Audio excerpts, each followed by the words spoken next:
Édouard, bonjour. Bonjour Eric. Dis-moi, il faut absolument qu'on parle de l'Ukraine parce que c'est un sujet extrêmement agité en ce moment. Et il y a eu deux nouvelles qui sont tombées qui méritent absolument d'être discutées. La première c'est la crise intérieure ukrainienne avec des démissions en cascade probablement liées à des affaires de corruption, dit-on. Et surtout, c'est cette phrase de la ministre allemande des Affaires étrangères, Annalena Baerbock. Annalena Baerbock, qui avait été pronostiquée comme chancelière à une époque. Je tiens à rappeler que c'était la favorite de Christine Lagarde. C'était la favorite de Christine Lagarde. Et donc, Annalena Baerbock, aujourd'hui, nous dit, hier nous a dit que nous faisions la guerre à la Russie. Oui. Est-ce que tu peux nous dire, est-ce qu'il y a aujourd'hui un vrai risque de guerre, de confrontation directe avec la Russie, entre l'OTAN et la Russie?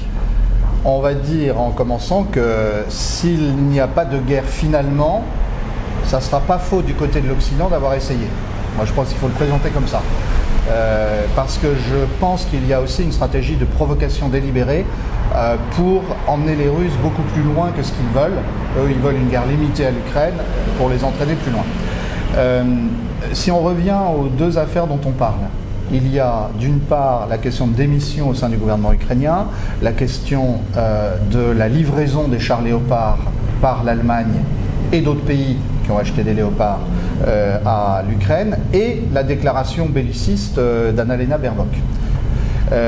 Moi, je suppose que les deux problèmes sont intimement liés. Est-ce qu'il s'agit de corruption précisément dans le cas ukrainien? Je pense que tout le monde sait que, de par l'ingérence étrangère permanente depuis 30 ans, les gouvernements ukrainiens successifs ont été très corrompus. Donc il n'y aurait rien de nouveau sous le soleil.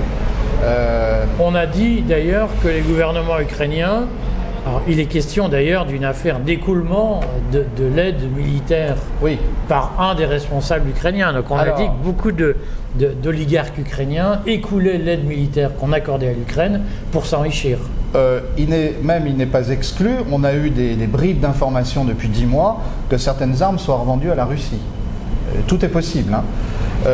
Mon hypothèse de travail, et je pense que dans les prochaines semaines, ce sera intéressant d'étudier ça un peu plus, c'est que les Américains ont demandé que du ménage soit fait, soit pour des raisons idéologiques, soit pour des raisons de corruption. Peut-être y a-t-il des problèmes aussi liés à l'implication de la famille Biden avec l'Ukraine. Il y a beaucoup de choses qu'il faudrait investiguer dans le détail, mais ils ont demandé que le ménage soit fait avant le début d'une livraison de chars occidentaux, dont des chars Abrams, dont les Léopards, à l'Ukraine. Je pense que tout se tient. À partir de là, deux remarques concernant l'Allemagne. La première, c'est que Olaf Scholz a laissé rompre une digue. Elle était encore ténue, elle était encore fragile, cette digue. C'était ce qui rattachait encore un peu l'Allemagne à son passé. Je rappelle quand même que du fait de l'attaque de la Wehrmacht, 7 millions d'Ukrainiens et 14 millions de Russes, soldats et civils, ont trouvé la mort entre 1941 et 1945. Ce qui reste un traumatisme majeur pour l'ensemble de cet univers. Et pas simplement pour les Russes, pour les Ukrainiens aussi. C'est des choses dont on ne parle jamais dans nos médias. Donc, Scholz, parce qu'il vient du SPD, parce qu'il a été formé par Schröder, parce qu'ils se rattachent tous quand même encore un petit peu à Willy Brandt, le grand chancelier des années 70, eh bien, il avait ça qui le retenait encore un peu. Il a coupé le cordon, si j'ose dire. Il l'a fait en disant aux Américains, parce qu'il était mis sous pression, je veux bien y aller, mais vous envoyez des chars vous aussi, parce que l'Allemagne ne peut pas envoyer des chars toute seule. Bon. Le résultat, c'est que la digue a lâché, et que ce que Madame Baerbock, une précision, c'était avant-hier au Conseil de l'Europe, Madame Baerbock, elle s'est lâchée elle aussi, c'est-à-dire qu'elle a dit ce qu'elle pense et qu'elle n'osait pas trop dire publiquement, c'était « nous sommes en guerre avec la Russie », alors qui ça, nous, je ne pense pas que ce soit le peuple allemand. Je ne pense pas que ce soit les peuples européens. En revanche, ça en dit long sur la mentalité de ceux que, au courrier des stratèges, nous appelons la caste. Puis, c'est le signe qu'il y a une maturation dans la compréhension que nos dirigeants ont de la guerre en Ukraine. C'est-à-dire que petit à petit, ils jettent le masque et tout le monde admet qu'il s'agit d'une confrontation directe avec la Russie. Il y a quelque chose qui m'impressionne beaucoup depuis quelques semaines, c'est qu'on a complètement abandonné la distinction à l'Ouest entre Poutine et la Russie. Maintenant, c'est les Russes. Donc il y a quelque chose qui est beaucoup plus profond que simplement la détestation de Poutine, parce qu'après tout, on aurait pu inviter des oligarques russes à Davos pour comploter avec eux. On aurait pu faire d'autres choses. On pourrait dire aux Russes, révoltez-vous. Mais peut-être on l'a dit au début de la guerre. Maintenant, c'est fini. Et ça, je crois que c'est très significatif, parce que ça veut dire que les dirigeants occidentaux sont emportés dans quelque chose qui les dépasse, qui est totalement irrationnel, qui est une vraie passion. Pour des raisons qu'on pourra peut-être élucider un jour dans un de nos entretiens, pour eux, la Russie représente tout le contraire de ce à quoi ils croient.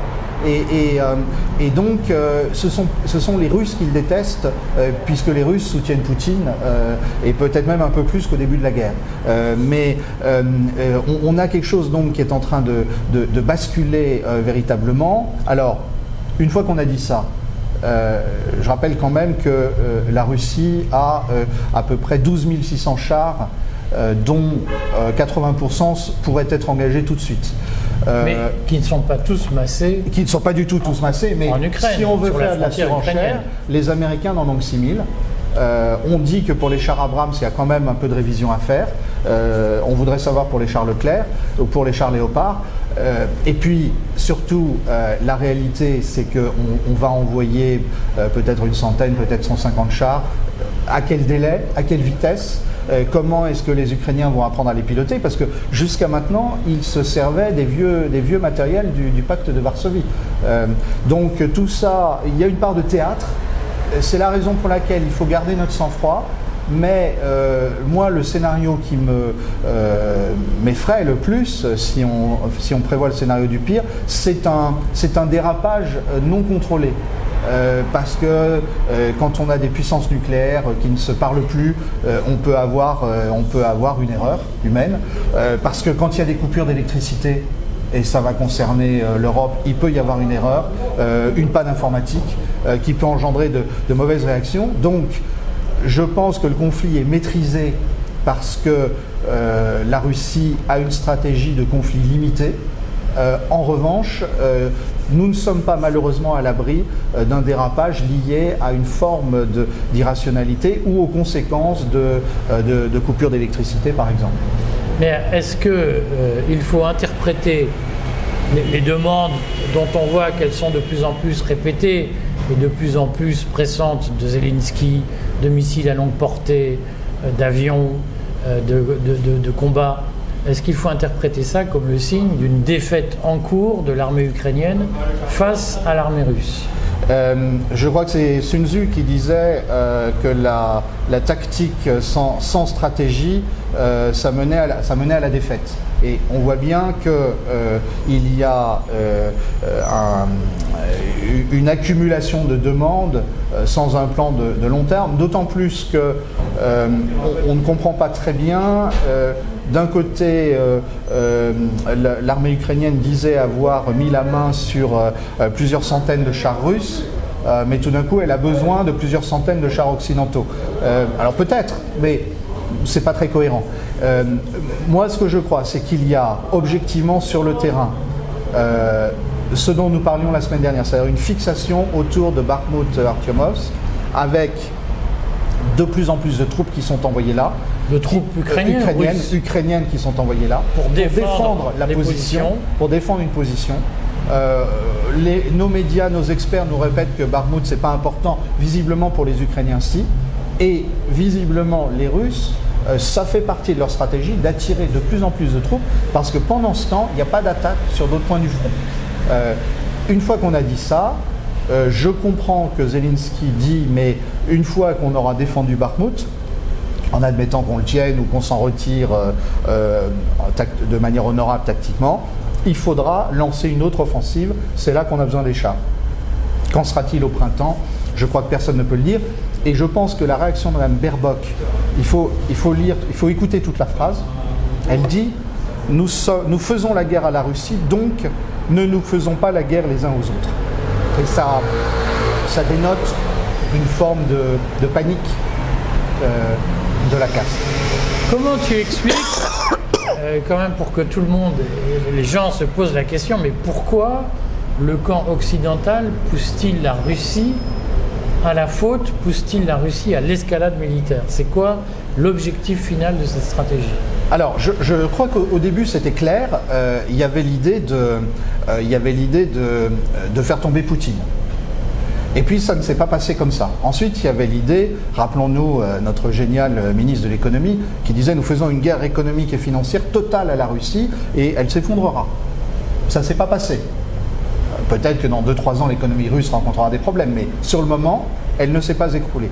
Donc, pourquoi continuer? Alors, on l'a dit plusieurs fois, on voit bien qu'aux États-Unis, il y a 2 camps en présence. Il y a le Pentagone qui dit négocions avant que les Russes aient trop pris territorialement. Et puis il y a ceux qui disent non, il faut continuer parce que ça finira bien par passer. Moi, je me demande si ce dont nous parlions hier dans le Courrier des stratèges, à savoir la hantise de la crise intérieure et le fait que tant qu'on fait la guerre à la Russie, on peut justifier le fait d'avoir des mesures un peu dures à l'intérieur, on peut justifier l'inflation, on peut justifier les pannes d'énergie, même si les facteurs sont antérieurs à la guerre. Et même étrangers à la guerre. Voilà, la guerre les a révélés ou accélérés, mais ils sont antérieurs et même étrangers. Tout ça fait qu'on a une bonne vieille logique. Nos marxistes favoris auraient parlé d'impérialisme social pour détourner les masses laborieuses On sent le lecteur de Marx. Des problèmes intérieurs. Il y a un peu de ça, effectivement. Bon, on te retrouvera la semaine prochaine pour d'autres explications. On remercie la brasserie Loup, 44 rue du Louvre, qui est une brasserie amie des stratèges, amie de tout ce que ce pays compte de libertariens. Je vous recommande d'y venir, on y mange très bien. Merci à Brasserie Loup, merci Édouard, à la semaine prochaine. Merci Eric, à la semaine prochaine.